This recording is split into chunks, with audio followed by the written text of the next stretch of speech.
What's up? Another day, another vlog na po ni mga idol. Finally mga idol, naabot na gid atong free sample from Tex. Nya bali mag-unboxing na ta karon mga idol no, kay excited na kita. Kanini nga product ilang gipadala na ko mga idol para sa kitchen ni siya. Mao ni gitawag og Rainshot Kitchen Exhaust Fan. Nya upon checking mga idol, nindot jud kay iyang quality nya, black pagid ang color iyang gipadala na bagay ra sa mong kusina. Nya before na to itaod mga idol ato sa dismantulon ang iyang fan. Kay aron masukdan na tong lungag sa ilawom sa atong cabinet. Kay dili mo kuno siya pwede nga imo itaodaan nga walay sukod ang lungag. Kay basin dili inon matumong ang iyang exhaust tube inigtaon. Nya bali ako din gigamitan og portable drill. Nya disclaimer lang day mga idol, dili day ko professional nga manauray kitchen hood ha. Kay wala pa sa ko kasuway trabaho ingon ani karon pa. Kay kani akong knowledge based lang ni sa ako nakita sa YouTube. Wala na ni nako gipataod og panday mga idol kay alanganin ta sa budget. Nya since naa magitay mga tools so kita-kita na lang ni trabaho. As you can see mga idol, ato na gigabas ang lungag diri sa atong cabinet. Kay aram gud mo agi atong tubo gikan sa Rainshot sa ilalom sa cabinet padong sa taas. Mao na atong gigabas. Nya dapat gyud tukma ang gidakon sa lungag sa imong tubo nga ibutang. Mao na dapat gyud natong sukdan. Nya to be honest lang mga idol, nagduduha jud kog tao dani mga idol. Kay wala mo ko skills or knowledge gyud ani mga idol. YouTube ra gyud akong gisaligan. Nya kay kahit mo kay tag-ulo so ganaham gyud ta mosuway mga butang nga bisag dili nato makaya kayahon gyud nato hala kay pilingon man ta hala birada. Bitaw sa panahon karon dili na kay ta maglisod kay naa may dagang tutorial sa social media. Hindi na lang nani mo kung kusunada ka. Ya karon mga idol kay man taglungag so ato na isukod ang ato Rainshot coupling. As you can see, haom ra gyud kay siya na perfect ra nato ang lungag. Kay dili mo guni siya pwede ng padak-an og mayo nimo ang lungag kay basi magleaking ang aso adto magpundok sa imong cabinet. Basi matingala na noon kay nag-abli naman sa imong cabinet na puno na sa nohos. Nya pagkahuman ako og lungag sa ilalom sa cabinet mga idol, ang bungbong na sad atong lungagan. Kay ari man gud nato ipagi ang tubo padulong sa gawas. Bali PVC pipe ra day akong gigamit ani mga idol. Kay mas lig-on mo guning PVC kaysa atong silver nga hose kay mapiko mo gud to siya labi nang nakoy pangsud diri sa cabinet. Nya karon mga idol ato na nag-assemble og balik ang atong Rainshot. Kay ako mo guni gipangtanggal ganina mga exhaust fan niya og aya suga kay ako mo guni gisukod ganiya sa cabinet. Nya needed mo gud siya tanggalon kay ang lungag man gud niya nasa ilalom. Dili ra gid kabalakan mga idol nga imo na siya pangtanggalon as long as dili mga putol ang iyang mga wire. So dapat careful gud mo kung mag-dismantle mo gingon ani. Nya karon mga idol human na mataga-symbol mga idol so ato na ni itaod ang Rainshot mga idol. So bali ato ra din ni siya gi-screw sa ilalom sa cabinet mga idol no. So dali ra kay siya itaod gyud. Ana kanindot ani nga product mga idol na siya libre mga screw. Nya by the way mga idol sa manangutana dayon say sukod ani ato ang Rainshot mga idol 60 cm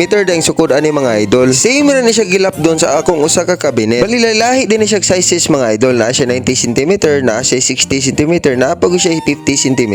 Para nako okay na kay kuan ning 60 cm kay dili man siya ni pang restaurant ako ang balay. Nya usa pa sa sponsor pod ni nga product so dili lang gud ta mamili. To be honest lang mga idol, kung imo ni siya paliton dito sa mga mall o di sa City Hardware tag 4,000 gini ang iyang gantidad ani. Nya by the way mga idol, sa mga nautana kung asa ni paliton ni nga product mga idol, naara ni sa kong TikTok account mga idol, naa sa ko Yellow Basket, i-click lang na palihog. To be honest lang mga idol, gamit kay ni sa ato ang balay mga idol. Labi na sa pareha nako nga konkreto og balay nya nasa sud magluto. Labi na tong nasa kondo og nasa apartment. Kay wala kay ingon ani mga idol, magmuhis man gud ang imong kisame nya manimaho pagid og sudan ang imong palibot. Mao nang gamit kay ni siya kasi upo niya tanang aso padulong sa gawas. Nya since kay manam tagtaod mga idol so ato na nin testingan. Bali naara day ni siya mga push button mga idol. So na siya volume 1, volume 2. Ang iyang pinakakusog nga vacuum is volume 3. Nagadintot pagid ani nga product kay naa na siya mga suga. Di na ka mag-uol kung ngit-ngit ing mong kusina kay naa na suga dala ang imuhang Rainshot. A few moments later.